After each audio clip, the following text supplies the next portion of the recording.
Welcome to The Explainer. Today we're exploring a place that represents a literally unbelievable duality.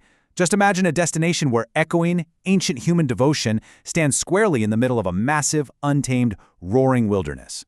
We're talking about Srisailam. It's this incredible town perched high up in the Nallamala hills of Andhra Pradesh. And what makes this spot truly fascinating is how it perfectly balances deep spiritual significance with breathtaking wild biodiversity. You don't just visit Srisailam, you experience this amazing convergence of two totally powerful forces. To really get why millions of people are drawn here, you've got to understand one absolutely crucial fact. Srisailam is the only place in all of India, the very only place where a Jyotirlinga, which is one of the 12 sacred abodes of Lord Shiva, and a Shakti Peetha, one of the 51 revered shrines of the goddess Shakti, actually coexist under one single roof. On the left, there's Sri Nagarjunasagar Swami, the Lord of Jasmine, and on the right, Sri Brahmaramba Devi. It's the ultimate convergence of Shiva and Shakti, power and peace.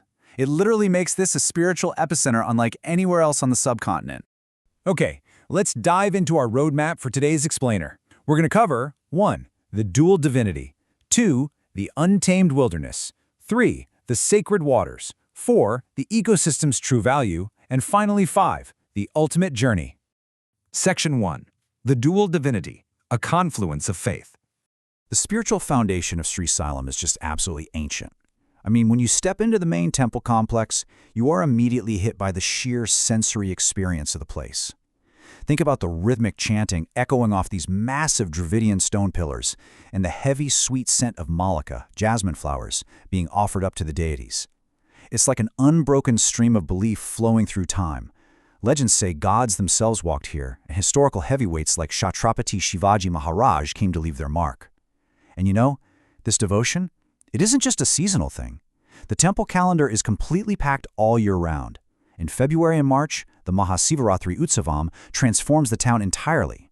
It draws an incredible 500,000 pilgrims who actually walk right through the Tiger Reserve just to be there.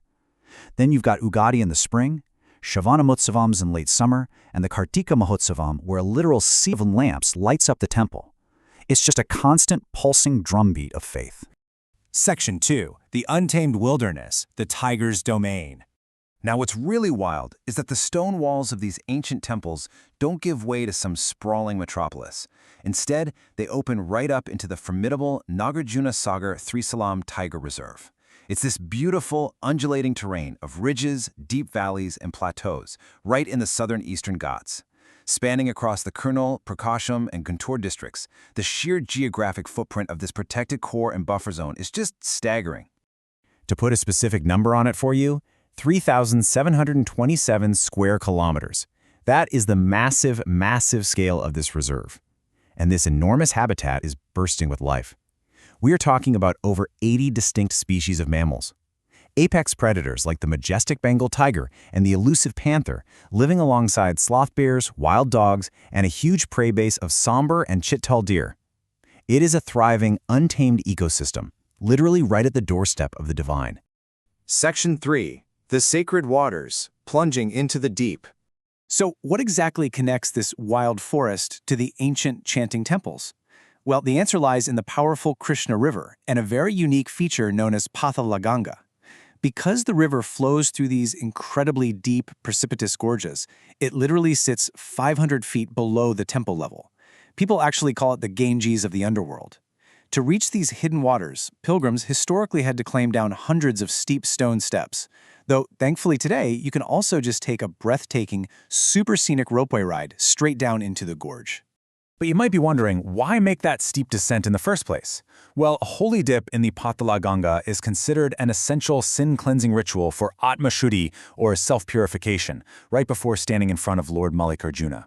It's all about washing away the material world. The energy there is so powerful that the great philosopher Adi Shankaracharya actually meditated near these very waters and composed his famous devotional poetry, the Shivananda Lahiri, right on that spot. But the river offers this really striking contrast. Just beyond the spiritual stillness of the Pathala Ganga stands the roaring engineering marvel of the Srisailam Dam. And this isn't just some standard concrete wall. It is India's second largest working hydroelectric station. rising to a maximum height of 144 meters with a massive storage capacity of over 8,700 million cubic meters. It perfectly showcases how the raw, spiritual power of the Krishna River is also harnessed to physically power the entire region. Section 4. The ecosystem's true value. Billions in the balance. So, the crucial point here is, while we can easily measure the engineering output of the dam, and we can definitely feel the spiritual value of the temples, how do we actually measure the value of the surrounding forest itself? For that, we have to shift to some hard data. The Tiger Reserve is dominated by this vast sea of dark green. It's practically carpeted in dense, tropical deciduous and scrub forests. It functions as a giant sponge, a massive set of lungs, and a vibrant nursery for nature. And the sheer dominance of the forest becomes even clearer when we break down the numbers. Nearly 80%, 79% to be exact, of the reserve is covered by vital deciduous forest. Only 1% is used for agriculture, with just tiny fractions for water bodies and scrub. Meaning, the vast majority of this land is out there actively working as an untouched natural engine. And let me tell you, this natural engine is an absolute economic powerhouse. It provides flow benefits worth over 162 billion rupees every single year. Breaking that down, you're looking at over 50 billion in water provisioning, 43 billion in climate regulation, and over 20 billion rupees annually just by sequestering carbon. So, even when it looks perfectly still, the forest is silently providing immense, measurable economic value to the entire country.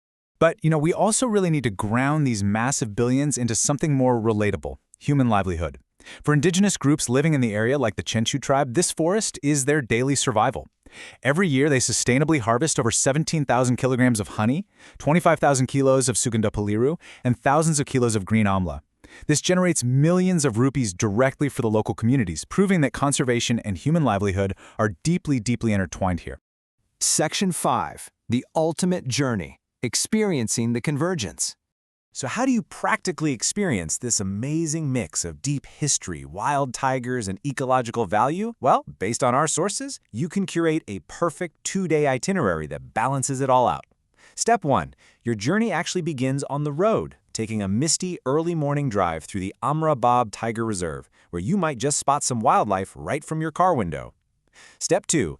After visiting the grand temples, you descend via the ropeway to take a holy, purifying dip at the Pathala Ganga. And finally, Step 3. You hop on a serene boat ride up the Krishna River, docking to explore the mystical, naturally formed Akkamahadevi Caves. It's a journey that hits every single note. Which really just leaves us with this final thought. Srisailam is totally unique on the planet. I mean, where else can you listen to the chanting of ancient mantras in the morning and the roar of a Bengal tiger in the afternoon? Nowhere. So, the question is, when you finally make the trip, will your journey to Srisailam be one of spiritual awakening, wild discovery, or beautifully, both? Thanks so much for joining me on this explainer. Keep learning, and I'll catch you next time.